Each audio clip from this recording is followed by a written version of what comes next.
Souhaitez-vous doper la performance de votre PEA? Cherchez-vous des ETF qui génèrent un rendement supérieur à l'ETF S&P 500 ou aux ETF World? Cette vidéo est faite pour vous. Aujourd'hui, je vais présenter 5 ETF éligibles au PEA qui vous permettent de générer des rendements supérieurs à la moyenne. Avant de poursuivre, il faut bien noter que ces ETF ont un niveau de risque supérieur à la normale dû à leur volatilité supérieure à la normale. La volatilité mesure la réactivité d'un produit financier ou d'un actif en fonction des changements de conditions du marché ou de l'économie au sens large. Plus la volatilité est élevée, plus le risque, mais également le gain potentiel, est élevé. Avant d'investir, déterminez votre tolérance au risque afin d'être certain que ces ETF correspondent à vos objectifs d'investissement et à votre profil d'investisseur. Présentons maintenant les 5 ETF éligibles au PEA qui permettent de générer des gros rendements. Le premier ETF dont je souhaite parler, c'est le Lyxor Stoxx 600 Europe Technology. C'est un ETF qui traque la performance des 600 plus grosses entreprises de technologie européennes. Depuis le début de l'année, il a généré un rendement supérieur à 30%, et il a généré un rendement de près de 400% depuis 2011. Alors comme vous le savez, la technologie c'est un secteur qui est en forte expansion, et depuis la crise du coronavirus, la digitalisation de l'économie s'accélère, et le tout technologie commence à dominer l'économie de façon écrasante.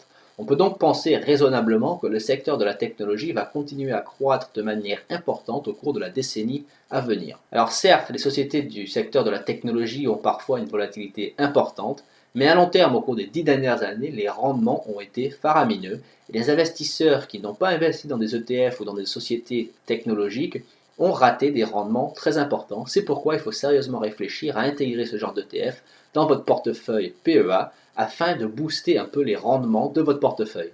Alors le portefeuille de cet ETF contient environ 40% d'actions hollandaises, il contient beaucoup d'actions allemandes, il contient également des actions d'entreprises anglaises ou françaises qui sont donc des leaders dans le domaine de la technologie en Europe. Cet ETF propose la capitalisation des dividendes, c'est-à-dire que les dividendes sont réinvestis automatiquement dans le fonds, ce qui vient gonfler votre portefeuille. Si vous souhaitez en savoir plus sur cet ETF, j'ai mis le lien dans la description de cette vidéo. Vous pouvez aller directement sur le site de Lyxor, consulter la fiche complète de cet ETF. Le deuxième ETF que je souhaite présenter aujourd'hui, c'est le Amundi PEA Nasdaq 100. Le Nasdaq 100, c'est un indice qui regroupe les 100 principales sociétés non financières cotées sur le Nasdaq, qui est le marché boursier américain qui regroupe principalement des entreprises du secteur de la technologie, mais également de la biotechnologie ou des compagnies pharmaceutiques. Mais vous allez voir, une fois qu'on va analyser cet indice d'un peu plus près, qu'il y a beaucoup plus que simplement des entreprises du secteur de la technologie. Donc on a déjà un ETF Lyxor 600 qui est fortement investi dans le secteur de la technologie, cette fois-ci européenne. Le Nasdaq 100 permet d'avoir une exposition à des très grosses entreprises américaines de divers secteurs. Vous allez voir que finalement c'est un ETF qui est relativement bien diversifié.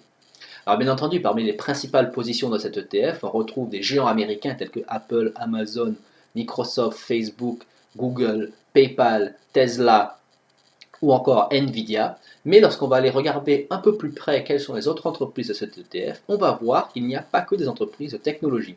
Donc si on regarde la liste complète des entreprises qui composent l'indice Nasdaq 100, que c'est l'indice donc que reproduit cet ETF, on va aller sur le site de Nasdaq directement parce que la liste complète des positions du portefeuille de cet ETF ne sont pas disponibles sur le site de Amundi malheureusement.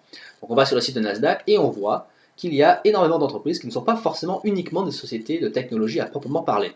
On retrouve par exemple Automatic Data Processing, qui est une entreprise qui gère la gestion de paie et des ressources humaines pour des grosses entreprises mondiales.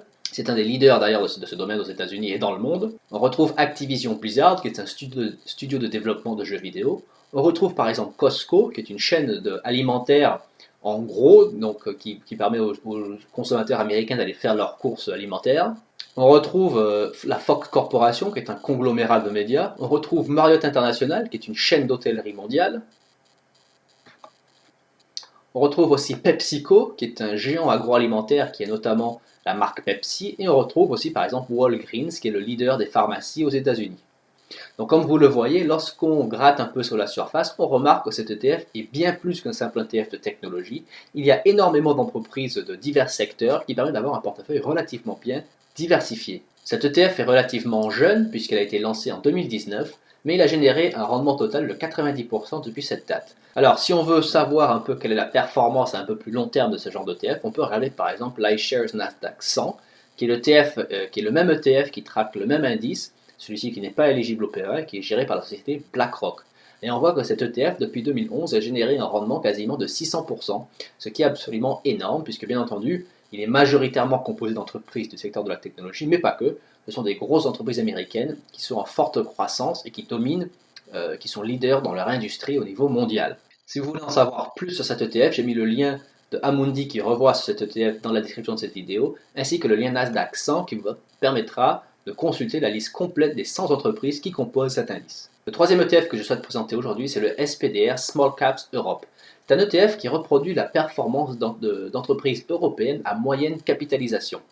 Alors, l'avantage d'investir dans des entreprises à moyenne capitalisation, c'est que ce sont des entreprises qui ont un potentiel de croissance intéressant. L'inconvénient d'investir dans des entreprises à moyenne capitalisation boursière, c'est que ce sont des entreprises qui peuvent être victimes finalement de l'économie mondiale. Donc si l'économie mondiale va mal, parfois ces entreprises ne sont pas assez matures pour afficher des performances robustes malgré finalement les chamboulements de l'économie.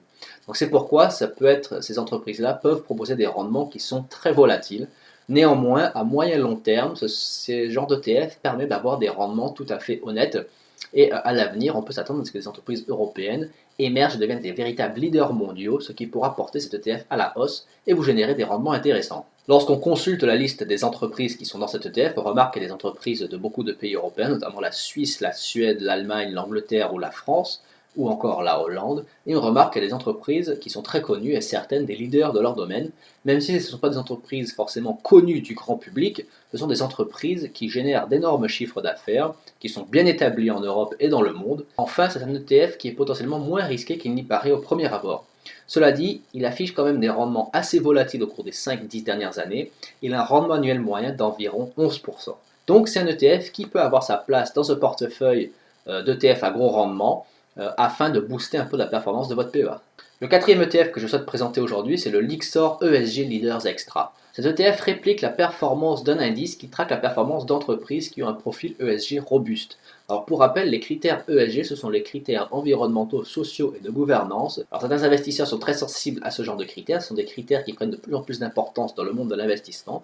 Et pour ceux qui s'y intéressent, sachez que vous pouvez avoir un ETF qui est concentré sur ces valeurs et qui propose des rendements tout à fait intéressants. Lorsqu'on consulte la liste des entreprises qui composent cet ETF, on voit qu'il y a énormément d'entreprises très connues qui sont très stables, leaders de leur industrie, telles que Schneider, L'Oréal, Siemens ou encore Allianz. Donc vous voyez que c'est un ETF et qu'il y a des grosses sociétés en portefeuille. C'est un ETF qui est assez jeune puisqu'il a été lancé en 2020, mais il affiche quand même une performance de plus de 20% au cours de la dernière année. Ce qui nous laisse penser que c'est un ETF qui pourra avoir un avenir prometteur devant lui. Et encore une fois, lorsqu'on regarde les entreprises qui composent cet ETF, on peut quand même penser que c'est un ETF qui aura des belles performances à l'avenir.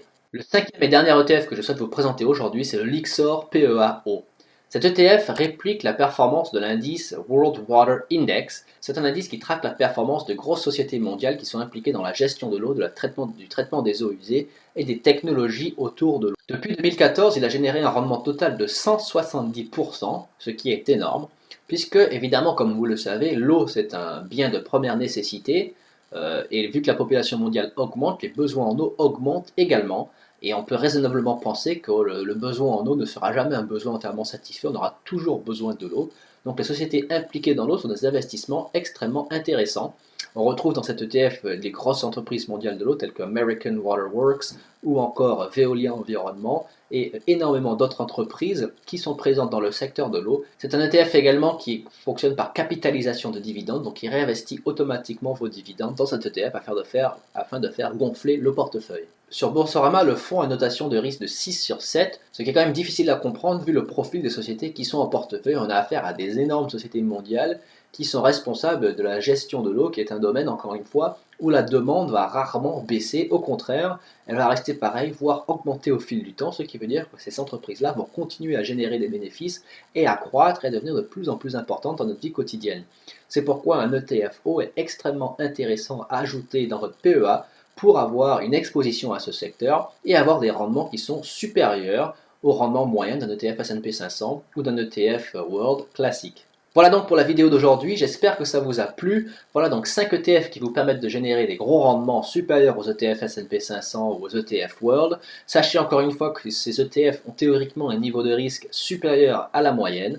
Néanmoins, comme vous le voyez, lorsqu'on analyse un peu sous le capot ce qui se passe, on remarque que ces ETF sont composés d'énormes entreprises qui sont des leaders dans leur industrie pour la plupart.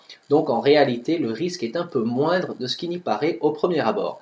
Néanmoins, posez-vous bien la question de votre tolérance au risque et de vos objectifs d'investissement pour être sûr que ces ETF correspondent à votre profil d'investisseur. Merci d'avoir regardé cette vidéo, j'espère qu'elle vous a plu. Laissez un pouce bleu afin de soutenir la chaîne. Abonnez-vous pour être notifié des futures publications. Et enfin, laissez un commentaire pour me faire part de vos observations, de vos commentaires sur cette vidéo et sur ces ETF, me faire part de vos avis. Et si ces ETF font partie de votre PEA ou pas. Merci encore d'avoir regardé cette vidéo et à bientôt.